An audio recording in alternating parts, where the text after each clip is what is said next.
है कि वो सबको मुस्ताफ़ी होकर बाहर आना चाहिए अगर खान साहब को इंसाफ नहीं मिलता। तो किस नज़र से आप इस बयान को देखते हैं? पहली चीज़ तो यह है कि बिल्कुल कैदी नंबर 804 की रिहाई ये कौम का मुतालबा है और इसके लिए पूरी कौम जो है वो तैयार है। और दूसरी चीज़, इस्तीफे किसको देने चाहिए? इस्तीफे पीटीआई को नहीं, इस्तीफे देने चाहिए फॉर्म 47 वाले एमपीज़ को। जितने भी एमपीज़ हैं, चाहे वो एमएनएज़ हैं, चाहे वो उधर सूबाई असम्बलियों में एमपीज़ हैं, उन सबको इस्तीफे देने चाहिए, क्योंकि असल हकदार वो हैं जो कि फॉर्म 45 से जीत के आए हैं, जिनको हरा दिया गया है। और वो आए वापस असम्बलियों में, वो उनको लाया जाए। और ये जो जालसाजी वाले हैं, फॉर्म 47 वाले एमपीज़, इनको इस्तीफा देना चाहिए।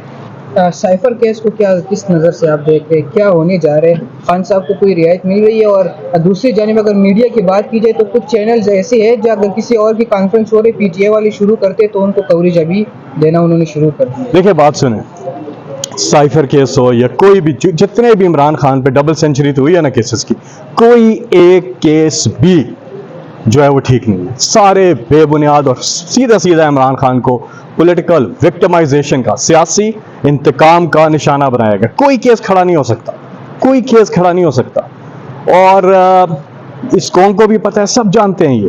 तो इंशाल्लाह ये सारे केस जो है ना, ये इमरान खान की हमारी जो लीगल टीम है वो देख रही है, लेकिन साथ में हमें जो अपनी पॉलिटिकल स्ट्रेटजी है वो पैरेलल चलेगी, क्योंकि पब्लिक, पूरी आवाम तैयार है कि कैदी नंबर 804 की रिहाई, ये सबका नारा है। जी, शुक्रिया।